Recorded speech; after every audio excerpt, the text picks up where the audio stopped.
আমরা শিল্প ও সংস্কৃতির স্বাধীনতাকে সম্মান করি। নৃত্য মানুষের ভাবনা, অনুভূতি ও সৃষ্টিশীলতা প্রকাশের একটি সুন্দর মাধ্যম।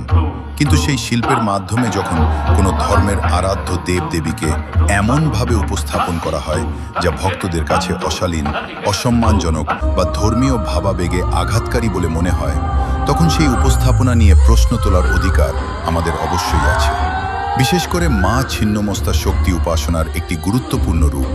তার তান্ত্রিক ও আধ্যাত্মিক প্রতীকগুলোর গভীর ধর্মীয় তাৎপর্য রয়েছে।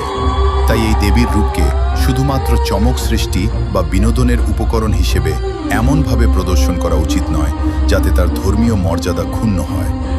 আমরা সকলেই এই ধরনের উপস্থাপনার তীব্র প্রতিবাদ জানাই এবং এই কাজের নিন্দা ও ধিক্কার জানাই।